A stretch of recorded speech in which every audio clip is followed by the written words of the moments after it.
Good morning to all of you. Today we are going to discuss on cross elasticity of demand. Cross elasticity of demand is an important point of elasticity of demand. Cross elasticity is a systematic process of calculation of elasticity. Cross elasticity is a important point of business economics. We are going to discuss on cross elasticity of demand. Cross elasticity of demand को मांग की आड़ी लोच कहा जाता है। क्या कहा जाता है? मांग की आड़ी लोच। क्रॉस इलास्टिसिटी ऑफ डिमांड को मांग की आड़ी लोच, मांग की आड़ी लोच के नाम से जानते हैं। सर्वप्रथम मूरे एक प्रख्यात अर्थशास्त्री थे। मूरे, क्या नाम है? मूरे। सर्वप्रथम मांग की आड़ी लोच का विचार मूरे ने अपनी पुस्तक सिंथेटिक इकोनॉमिक्स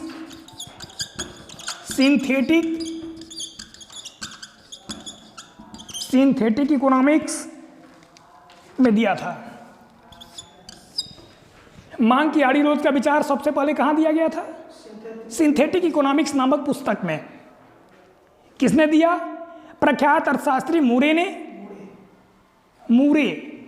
प्रख्यात अर्थशास्त्री मूरे ने मांग की आड़ी लोच का विचार सर्वप्रथम अपनी पुस्तक सिंथेटिक इकोनॉमिक्स में दिया था। यानी सिंथेटिक इकोनॉमिक्स में मूरे ने मांग की आड़ी लोच के बारे में चर्चा किया। ठीक है, क्लियर हुआ? इस विचारधारा को विकसित करने का श्रेय रॉबर्ट टिफिन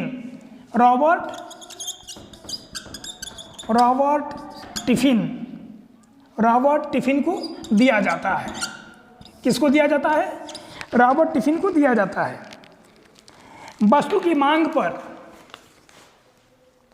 किसी वस्तु की मांग पर अन्य वस्तुओं की कीमतों का भी प्रभाव पड़ता है। संबंधित वस्तुएं दो प्रकार की होती हैं। कितने प्रकार की होंगी? दो प्रकार की होंगी। पहला सब्स्टिट्यूट्स, जिसको हम कहते हैं स्थानापन्न वस्तुएं, और दूसरा होगा कॉम्प्लीमेंट्रीज,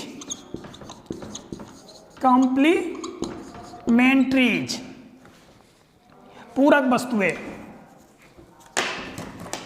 स्थानापन्न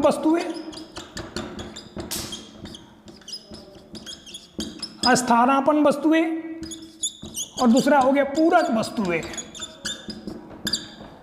ठीक है, किसी वस्तु की मांग पर संबंधित वस्तुओं की भी कीमत का प्रभाव पड़ता है। जैसे एग्जाम्पल के लिए टाटा चाय पत्ती का नाम सुना आप लोगों ने? कौन सा? Tata tea premium, Tata tea gold. कोई और चाय पत्ती का नाम बताइए। क्या? डालमिया, महारानी,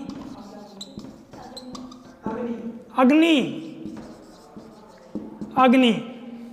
ठीक है, ये कुछ ऐसे ब्रांड हैं जो हम चाय पत्ती के रूप में परचेज करते हैं। मांग की आड़ी लोच यह स्पष्ट करती है कि किसी वस्तु की मांग पर संबंधित वस्तुओं की कीमत का भी प्रभाव पड़ता है। ठीक है, यदि टाटा टी के इक्वल, टाटा टी जो टाटा चाय पत्ती जो टाटा ब्रांड है, उसके सेम क्वालिटी की कोई कंपनी है, जैसे मान लीजिए आपने कहा अग्नि, डालमिया, महारानी, और टाटा की क्वांटिटी को यदि मार्केट में लेकर के आई हुई है और टाटा की कीमत यदि कम है तो महारानी की कीमत भी या महारानी की मांग प्रभावित होगी, अग्नि की मांग प्रभावित होगी। क्यों? टाटा टी 100 ग्राम कितने का आता है? 20 रुपये में आता है जी, 25 का नहीं आता है बेटा, समथिंग 50 रुपये 60 रुपये का आता है। मान लीजिए 60 रुपये का यदि 100 ग्राम का पैकेट आता है टाटा का, और अग्नि का पैकेट 65 रुपये का 100 ग्राम का आता है, डालमिया का 67 का आता है, तो डालमिया, अग्नि या महारानी जो भी ब्रांड है, जो भी वस्तुएं, जो एक ब्रांड है चाय पत्ती की, क्या इनकी मांग पर प्रभाव पड़ेगा या नहीं पड़ेगा? प्रभाव पड़ेगा। क्यों?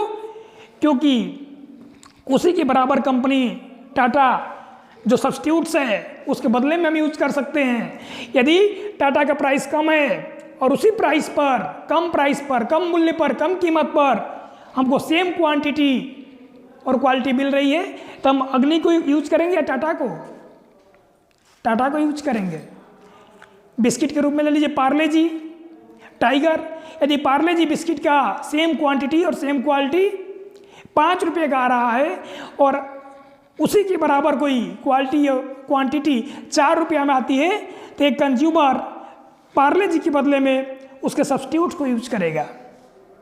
और जब हम सब्स्टिट्यूट को यूज करेंगे तो जो हमारी मेन ब्रांड होगी, जो स्पेसिफिक गुड्स की होगी, उसकी मांग कम हो जाएगी। तो संबंधित वस्तुएं कितने प्रकार की होती हैं?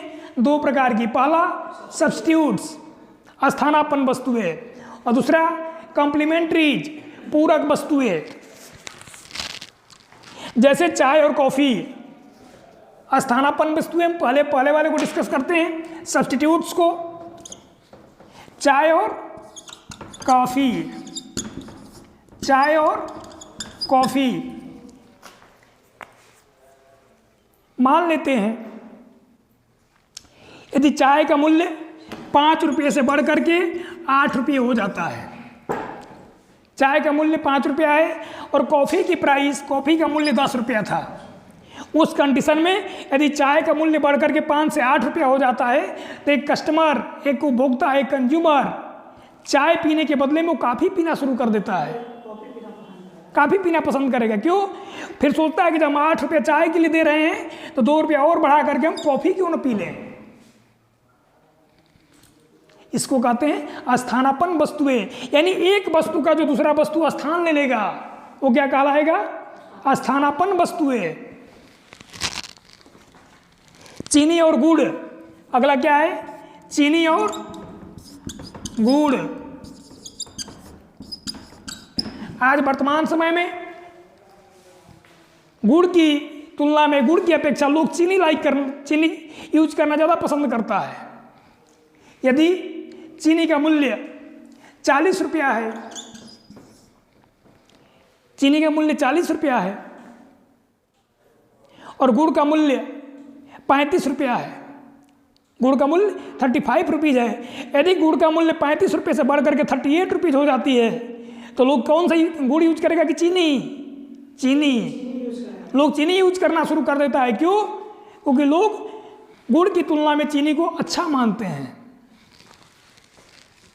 इन्हें एक दूसरे के स्थान पर प्रयोग किया जाता है, इन्हें एक दूसरे के स्थान पर प्रयोग किया जा सकता है। कॉफ़ी की कीमत घटने पर, कॉफ़ी की कीमत घटने पर चाय की मांग घट जाती है, कॉफ़ी की कीमत घटने पर चाय की मांग घट जाती है।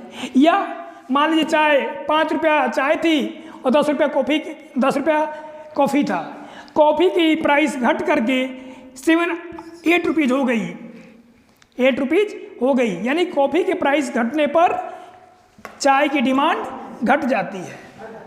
क्यों? क्योंकि जब कॉफ़ी की प्राइस घटेगी तो कॉफ़ी की डिमांड इंक्रीज करेगी, तो कॉफ़ी कौन यूज करेगा? चाय पीने वाले लोग ही कॉफ़ी पीना शुरू कर देते हैं। ठीक है, समझ में आया? और कॉफ़ी की कीमत वृद्धि, यदि कॉफ़ी की प्राइस में भी प्राइस इंक्रीज करती है तो चाय की डिमांड बढ़ जाएगी। कॉफ़ी की प्राइस इंक्रीज करती है तो चाय की डिमांड बढ़ जाएगी। ये क्या कहलाती है? स्थानापन्न वस्तुएं। एक वस्तु के मूल्य के बढ़ने या घटने पर दूसरे वस्तु के मूल्य या दूसरे वस्तु के मांग में कमी या वृद्धि होती है। किसी एक वस्तु के मूल्य में वृद्धि होने पर या कमी होने पर दूसरे वस्तु के मांग में वृद्धि या कमी होती है। इन वस्तुओं को अस्थानापन्न वस्तु कहते हैं। ठीक है, क्लियर हुआ? एज फॉर एग्जाम्पल चाय, कॉफी, गुड़, चीनी। ठीक है। दूसरा है कॉम्प्लीमेंट्रीज। कॉम्प्लीमेंट्रीज पूरक वस्तुएं। क्या है? पूरक वस्तुएं। पूरक वस्तुएं किसे कहते हैं? जैसे कलम और स्याही।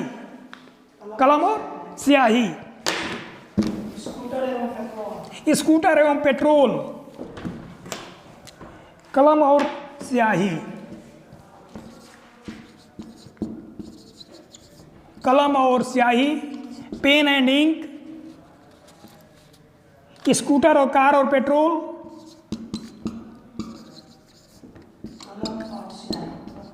कार और पेट्रोल। ठीक है, इनका साथ साथ प्रयोग किया जाता है। इनका साथ साथ प्रयोग किया जाता है, यानी एक साथ प्रयोग किए जाने वाले वस्तुओं को हम पूरक वस्तुएं कहते हैं। क्या कहते हैं? पूरक वस्तुएं कहते हैं। जैसे एज फॉर एग्जाम्पल कलम और स्याही। कलम और स्याही, कलम और स्याही। कलम के मूल्य में वृद्धि हो जाने पर, कलम के मूल्य में वृद्धि हो जाने पर स्याही की मांग में कमी हो जाती है। स्याही की मांग में कमी आती है।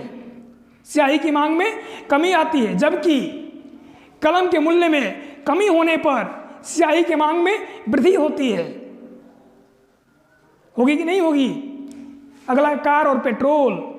लगातार दिन पर दिन कार इंडस्ट्रीज में नई नई कार आ रही है मार्केट में। एक्सयूवी, एसयूवी, विभिन्न प्रकार की ब्रांड मार्केट में मौजूद हैं। लेकिन यदि कार का प्राइस इंक्रीज कर जाता है, कार का प्राइस इंक्रीज कर जाता है, तो आप देखे होंगे पेट्रोल की डिमांड कम हो जाती है। पेट्रोल की डिमांड कम हो जाती है, क्योंकि जब कार नहीं बिकेगी तो पेट्रोल की मांग कैसे बढ़ेगी? नहीं बढ़ेगी ना। कॉम्प्लीमेंट्रीज किसे कहते हैं? कॉम्प्लीमेंट्रीज गुड्स, पूरक वस्तुएं। पूरक वस्तुएं वे वस्तुएं होती हैं जो एक साथ प्रयोग की जाती हैं, जो एक साथ प्रयोग की जाती हैं। केवल किसी एक का प्रयोग नहीं किया जा सकता है। पेट्रोल का कोई इंडिविजुअल यूज है? नहीं है। या तो बाइक में यूज करेंगे या तो कार में यूज करेंगे, है ना। इसलिए कल की कीमत बढ़ने पर, कलम की कीमत बढ़ने पर स्याही की मांग घट जाती है। कलम की कीमत बढ़ने पर स्याही की मांग घट जाती है। कार की कीमत बढ़ने पर पेट्रोल की मांग घट जाती है। बाइक की कीमत बढ़ने पर पेट्रोल की मांग घट जाती है। यदि सेम इसके अपोजिट कलम की प्राइस घट जाए, कार की प्राइस घट जाए और बाइक की प्राइस घट जाए, यानी कलम, कार, बाइक की कीमत जब रिड्यूस करेगी तो उसकी मांग इंक्रीज करेगी। बहुत ज़्यादा मात्रा में लोग उसको परचेज करेंगे, और ज़्यादा मात्रा में लोग जब कार, कलम या बाइक परचेज करेंगे तो स्वाभाविक है उसके साथ प्रयोग होने वाला पेट्रोल भी यूज करेंगे। इसलिए जब एक वस्तु की मांग में, एक वस्तु की कीमत घट रही है तो दूसरे वस्तु की जो उसके साथ यूज की जाती है उसकी डिमांड में बढ़ोतरी पाई जाती है। इसको क्या कहते हैं? Complementary goods, substitute goods. एक साथ प्रयोग होता है। ये क्लियर हुआ नहीं हुआ? एक डायग्राम ले लीजिए। ओ एक्स एक्सिस पर, O X axis, O Y axis. O X axis पर हमने रखा चाय की मांग, चाय की मांग, और ओ वाई एक्सिस पर हमने रखा चाय की कीमत। क्या रखा? चाय की कीमत, प्राइस। क्या रखा? चाय की कीमत। यदि चाय की माना कि चाय का मूल्य 3 रुपये था, चाय का मूल्य 3 रुपये था, तो चाय की डिमांड 30 यूनिट था। कितना था? 30 यूनिट। नहीं, इसको कॉफ़ी की कीमत, कॉफ़ी की कीमत जब 3 रुपये थी तो चाय की मांग 30 यूनिट थी। लेकिन जैसे ही कॉफ़ी की प्राइस बढ़ करके 3 से 4 रुपये हो जाती है, 3 से 4 रुपये हो जाती है, तो चाय की मांग बढ़ जाती है। यानी कॉफ़ी के मूल्य में जब बढ़ोतरी होती है तो चाय की मांग में भी बढ़ोतरी होती है, क्योंकि कॉफ़ी के मूल्य के बढ़ने पर कॉफ़ी को यूज करने वाले लोग कॉफ़ी के उपभोक्ता में, कॉफ़ी के कंज्यूमर में कमी आती है और वो कंज्यूमर सब्स्टिट्यूट गुड्स के रूप में चाय को यूज करने लगते हैं। क्या करते हैं? चाय को यूज करने लगते हैं। इसको क्या कहते हैं? मांग की आड़ी लोच कहते हैं। ठीक है, अगला एग्जाम्पल है आपका, यहां पर आप इसको नोट कर लीजिए, इसको कर लीजिए कार की कीमत, और ये हो गया पेट्रोल की मांग। जब कार की कीमत 3 लाख रुपए थी, जब कार की कीमत 3 लाख रुपए थी तो पेट्रोल की डिमांड 30 लीटर थी। कितनी थी? 30 लीटर, 30 लीटर। लेकिन जैसे ही कार की कीमत बढ़ करके 4 लाख रुपए हो गई, बढ़ोतरी हुई, वैसे ही पेट्रोल की डिमांड बढ़ करके 40 लीटर हो गई। कितना हो गया?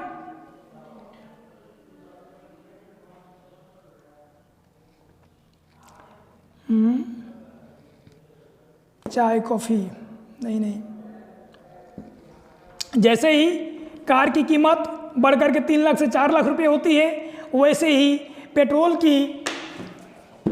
की डिमांड घट जाएगी। क्या होगा? पेट्रोल का डिमांड घट जाएगा, और पेट्रोल का डिमांड घट करके हो जाएगा 20 लीटर। कितना हो जाएगा? 20 लीटर। ये किस केस में होता है? कॉम्प्लीमेंट्रीज गुड्स। किसमें? कॉम्प्लीमेंट्रीज गुड्स, पूरक वस्तुएं। क्योंकि जब कार की प्राइस बढ़ रही है तो पेट्रोल की डिमांड घट रही है।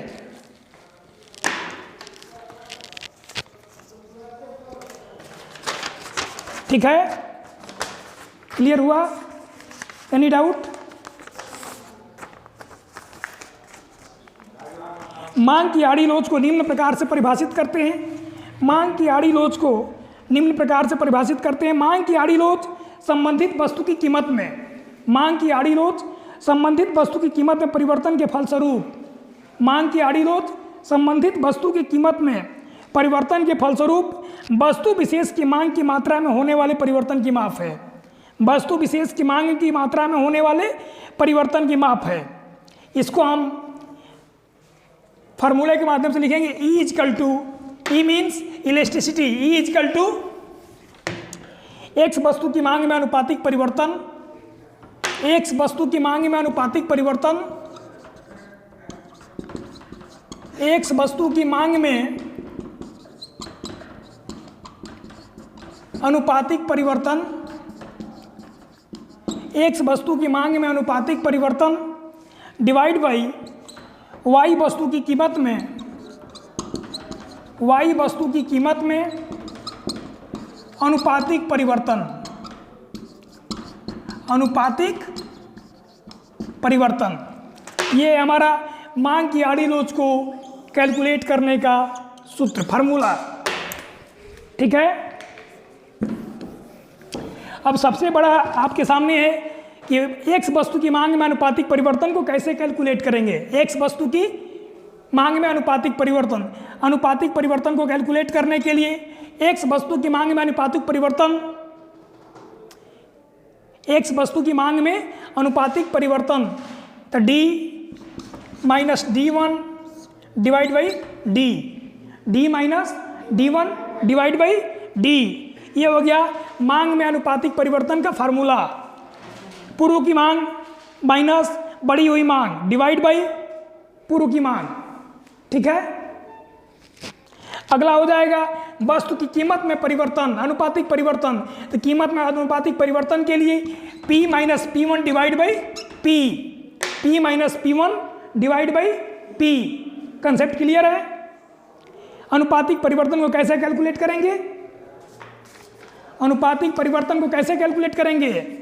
यदि वस्तु की मांग में अनुपातिक परिवर्तन कैलकुलेट करना है तो वस्तु की पूर्व मांग माइनस वस्तु की बढ़ी हुई मांग डिवाइड बाई पूर्व मांग से विभाजित कर देंगे। हमारा क्या निकल जाएगा? वस्तु की मांग में अनुपातिक परिवर्तन निकल जाएगा। लेकिन यदि हमको y वस्तु की कीमत में अनुपातिक परिवर्तन कैलकुलेट करना होगा वस्तु की कीमत, तो वस्तु की पूर्व कीमत माइनस बढ़ी हुई कीमत डिवाइड बाई पूर्व कीमत। ठीक है, डिफिनेशन क्लियर हो गया, फार्मूला क्लियर हो गया। अब मुझे लगता है कोई क्वेश्चन होगा, सॉल्व कर लीजिएगा आप लोग। स्थानापन्न वस्तुओं की मांग की आड़ी लोच धनात्मक होती है। जैसे हमने स्थानापन्न के रूप में किसको देखा, अभी स्थानापन्न में किसको हम लोग देखे, चाय और कॉफी को। चाय और कॉफी को पहला फिगर किसका था, चाय और कॉफी का। चाय कॉफी के मूल्य 3 रुपये से बढ़कर जब 4 रुपये हो रही थी तो कॉफी की डिमांड, कॉफी का मूल्य जब 3 से 4 हो रही थी, चाय की डिमांड बढ़ रही थी।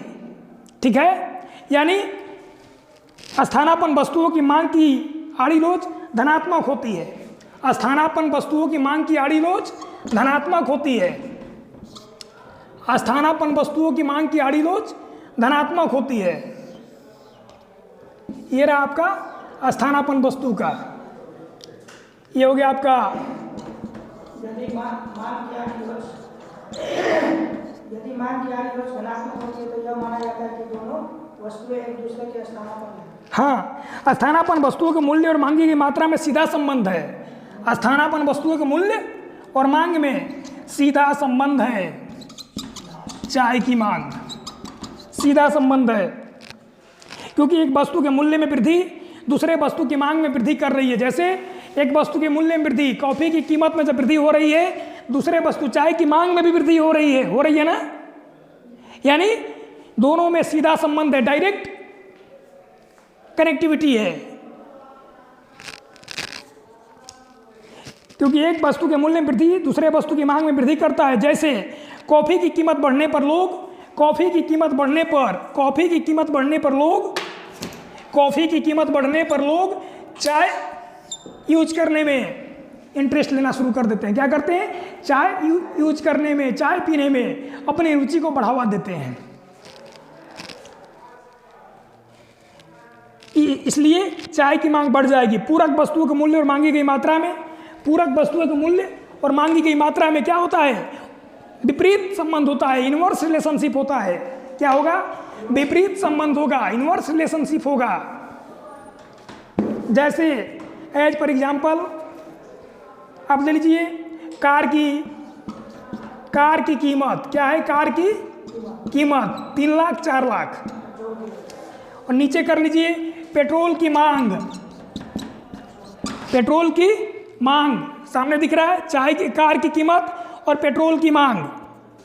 जब कार की कीमत 3 लाख रुपए थी तो पेट्रोल की डिमांड 30 लीटर पर कंज्यूमर था। कितना था, 30 लीटर पर कंज्यूमर था। लेकिन जैसे ही कार की कीमत 3 लाख से बढ़कर के 4 लाख रुपए हो जाती है, सेम इनवर्स रिलेशंस के रूप में जब प्राइस कार की बढ़ती है तो पेट्रोल की डिमांड घट करके 20 लीटर हो जाती है। कितना हो जाती है, 20 लीटर हो जाती है, ऑटोमेटिक घट जाता है। यानी विपरीत संबंध पाया जाता है। एक वस्तु के मूल्य में बढ़ने पर दूसरे वस्तु की मांग में सीधी कमी हो रही है, कमी आ रही है। यह क्या है, विपरीत संबंध, इनवर्स रिलेशनशिप है। जिस तरह मांग के नियम पढ़ते थे ना, मांग का नियम क्या है, inverse relationship between price of goods and quantity demanded. उसी तरह से एक वस्तु के मूल्य में वृद्धि होने पर दूसरे वस्तु की मांग में कमी आती है, उल्टा संबंध होता। तथा मांग वक्र का ढाल ऋणात्मक होता है। ये क्या होता है, मांग वक्र का ढाल, डी मांग वक्र क्या होगा, ऋणात्मक होगा। क्या होगा, ऋणात्मक होगा। अगर कलम की कीमत बढ़ती है तो कलम की कीमत बढ़ने के कारण स्याही की मांग में कमी होती है। क्या होती है, स्याही की मांग में कमी आती है। इसका भी मांग वक्र क्या होगा, निगेटिव होगा। डिमांड कर्व ऊपर से नीचे की तरफ आएगा और होगा निगेटिव। क्या होगा, निगेटिव होगा। इस प्रकार यदि मांग की आड़ी लोच धनात्मक होती है तो वस्तुएं एक दूसरे की विकल्प या स्थानापन्न होती हैं। यदि मांग वक्र या मांग की आड़ी लोच धनात्मक होती है, यानी धनात्मक होगी तो क्या होगा, स्थानापन्न वस्तुएं होंगी। क्या होंगी, स्थानापन्न वस्तुएं होंगी। तो वस्तुएं एक दूसरे के विकल्प या स्थानापन्न होंगी, और यदि मांग की आड़ी लोच ऋणात्मक होती है तो एक दूसरे की पूरक वस्तुएं होंगी। क्या होंगी? एक दूसरे की पूरक वस्तुएं होंगी। ये रहा आपकी मांग की आड़ी लोच। समझ में आया? Any query? अगले क्रम में हम लोग पढ़ेंगे मांग की विज्ञापन लोच। क्या पढ़ेंगे? मांग की विज्ञापन लोच, elasticity of advertisement, elasticity of demand. अगले क्लास में हम लोग मांग की विज्ञापन लोच के बारे में चर्चा करेंगे। धन्यवाद।